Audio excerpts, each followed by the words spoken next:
O Procurador-Geral da República, Paulo Gonet, determinou hoje o arquivamento do pedido de investigação do possível elo entre o ministro do Supremo Tribunal Federal, Alexandre de Moraes, e o Banco Master.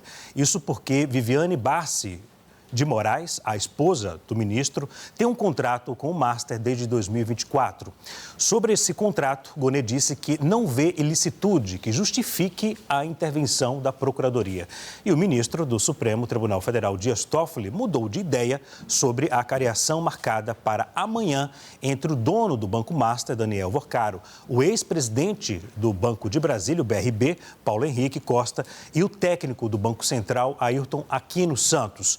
Os três serão interrogados pela Polícia Federal e a própria PF vai decidir se a cariação será necessária.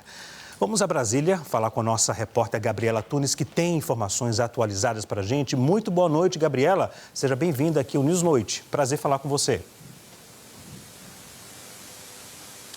Boa noite, Leandro. O prazer é meu. Boa noite a todos que nos assistem. Então, esses depoimentos estão previstos para começarem amanhã a partir das 14 horas. Então, vão ser interrogados pela Polícia Federal Daniel Vorcaro, que é presidente do Banco Master, também Paulo Henrique Costa, que é ex-presidente do BRB, e também Ayrton Aquino, ele que é diretor de fiscalização do Banco Central. Tudo vai ser acompanhado por um juiz auxiliar do ministro Dias Toffoli e também por um membro do Ministério Público, já que eles têm de acompanhar, então, como protocolo deste depoimento. Então, quem vai interrogar vai ser uma delegada da Polícia Federal e, caso ela veja que é, sim, necessário, haverá, então, a marcação para a cariação.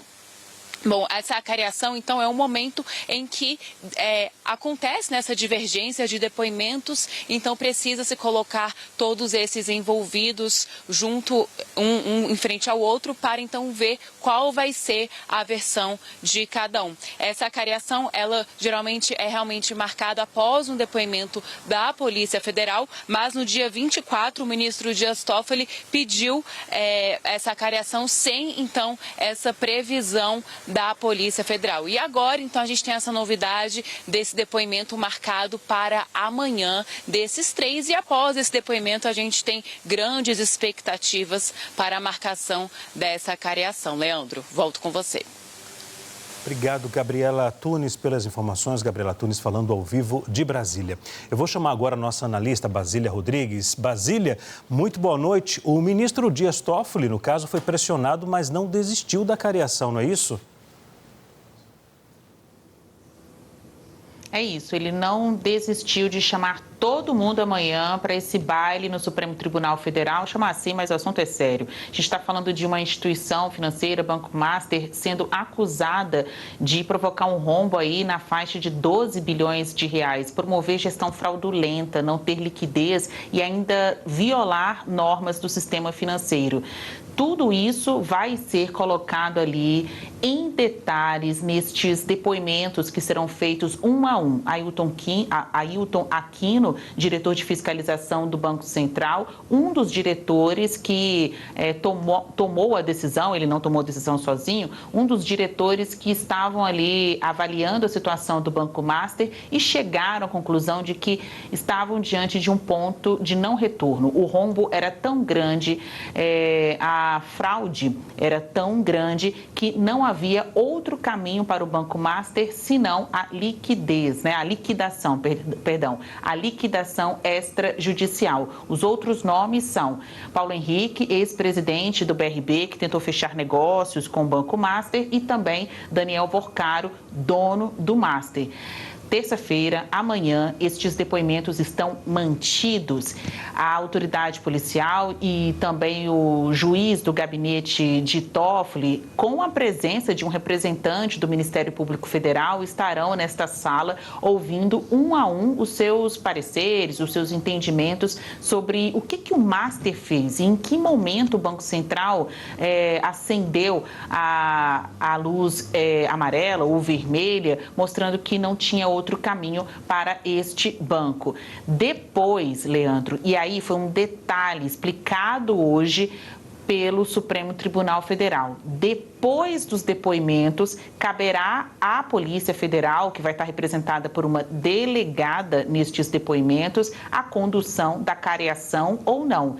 Está autorizada. A decisão do ministro Dias Toffoli, que não veio exatamente a público, né, já que muitos dos despachos desse processo tramitam sob sigilo, mas semana passada a gente já trazia aqui a informação de que Toffoli decidiu tanto pela careação quanto pelos depoimentos. É que pouco a pouco a gente vai entendendo mais dessa história. Algumas fases são mesmo correções de rumo, outras são mais esclarecimentos que o ministro Toffoli, por meio de decisões ou por informações via interlocutores de seu gabinete, vai explicando. Por exemplo, muito se falou que a careação não poderia acontecer se não tivessem depoimentos anteriormente. A primeira informação, né, o que ficou parecendo é que haveria apenas uma careação, os três sentados ali na mesa, confrontando a versão do outro. Dias depois, veio um despacho do ministro Dias Toffoli esclarecendo que não era isso. É uma sequência de depoimentos, sim, seguida de uma careação. E agora, em informação, não por meio de despacho, porque isso não foi publicizado, mas por meio de informações repassadas pelo Supremo Tribunal Federal, a gente ficou sabendo também que depois dos 3 depoimentos não é automática a careação. Caberá à delegada da Polícia Federal, ouvindo ali os relatos, tomar esta decisão. Fato é que a dinâmica é tão atípica e toda a informação que já foi divulgada até aqui sobre esta careação causou tantas críticas e até um clima assim de desconfiança no mercado financeiro, né, dos reais objetivos do ministro, é que a gente vai descobrir muita coisa mesmo amanhã.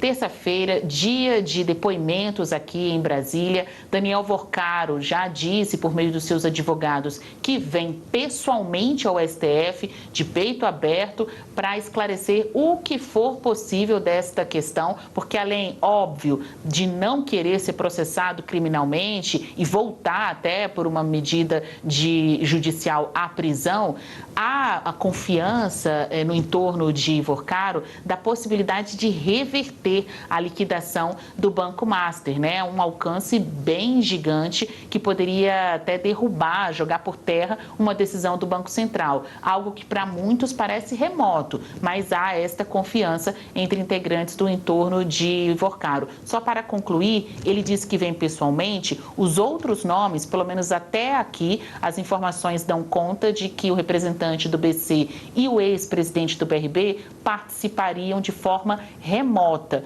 mas informações divulgadas também agora há pouco pelo STF trazem a novidade de que nós, jornalistas, não estamos autorizados a entrar no local de depoimentos nem ficar circulando no STF. No máximo, ficar dentro do comitê de imprensa ou ali na fachada do Supremo Tribunal Federal, já que estas pessoas depoentes, investigadas ou não, estarão lá dentro. Ok, Basília, daqui a pouco a gente volta com você.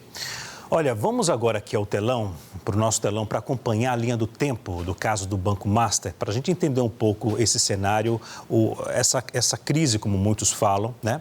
Olha, em março, aqui, de 2025, o BRB, que é o Banco de Brasília, um banco público, anuncia o interesse em comprar o Banco Master por cerca de 2 bilhões de reais.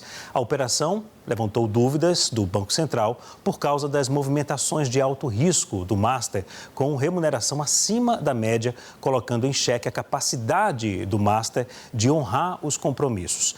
Em setembro de 2025, o Banco Central negou a compra em decisão colegiada da diretoria de forma unânime. Citou riscos sobre a viabilidade econômica econômico-financeira, no caso do negócio. Já em novembro, a gente percebe, em novembro, uma empresa financeira anunciou interesse em comprar o Master. No dia seguinte, em uma reviravolta, o controlador, Daniel Vorcaro, ele é preso no aeroporto internacional daqui de São Paulo, em Guarulhos, a caminho de Malta. A defesa de Vorcaro solicita que as investigações passem da Justiça Federal para o Supremo Tribunal Federal, já que um deputado federal é citado no caso. Lembrando que ele tem foro privilegiado, né? A investigação está no Supremo Tribunal Federal, como muitos perguntam. Por que está no Supremo Tribunal Federal? Porque nas investigações apareceu o nome de um parlamentar. Em função disso, o processo está no STF, né? No fim de novembro, no caso, o banqueiro Daniel Vorcaro, ele é solto após uma decisão da Justiça. Depois que Vorcaro e os sócios são soltos com a condição de serem monitorados por tornozeleira eletrônica, o caso sobe para o Supremo Tribunal Federal e o ministro Dias Toffoli, ele é sorteado como relator. Toffoli viaja no mesmo jatinho privado que um dos advogados de outro dirigente do Master e decreta sigilo do caso, né? Anteontem, o ministro Dias Toffoli determinou uma cariação entre Vorcaro, um diretor do Banco Central, e o ex-presidente do Banco de Brasília. A Procuradoria-Geral da República se manifestou contra o procedimento, mas o ministro Dias Toffoli rejeitou o pedido e manteve para amanhã, dia 30 de dezembro, a cariação. Essa é a linha do tempo. Eu destaco aqui o quê? As investigações apontaram que o Banco Master, aí para entender e resumir tudo isso aqui, havia ali informações supostamente ilícitas, né? E que o Banco Master teria criado quase 12 bilhões em crédito. Em função disso, o Banco Central decidiu a liquidação do banco, né? Por que a gente está abordando tanto esse assunto aqui? Porque houve, portanto, ali a informação de que alguns integrantes do Supremo Tribunal Federal tiveram contato com advogados, no caso, do Banco Master, né? Então, há um questionamento da PGR, da Procuradoria-Geral da República, do Tribunal de Contas da União e agora de parlamentares, que querem uma comissão para investigar o caso a partir do ano que vem, né? É um assunto muito sério. Por quê? Porque envolve uma instituição financeira do país. Por isso que muitos, por exemplo, do mercado financeiro, falam que pode ser a maior crise do sistema financeiro do país. Leandro, e o que isso impacta na gente? O que isso impacta no brasileiro? O que isso impacta no Brasil? Demonstra para aqueles investidores que querem aplicar dinheiro no país uma insegurança jurídica. Abre margem para isso, né? Então, em função disso, há uma expectativa grande para esse depoimento amanhã, né? E há o questionamento. O Supremo Tribunal Federal deveria convocar esses integrantes, os investigados, os dois, do banco, do BRB, que é o Banco de Brasília, e do Banco Master, né, no caso Vorcaro, mas deveria convocar um integrante do Banco Central. A gente lembra que o Banco Central aqui no Brasil é um órgão independente, que ele não pode sofrer interferência. Cabe ao Supremo Tribunal Federal, então, questionar isso ou não cabe? Essas perguntas que eu faço agora foram as perguntas que o mercado financeiro fez em relação ao assunto.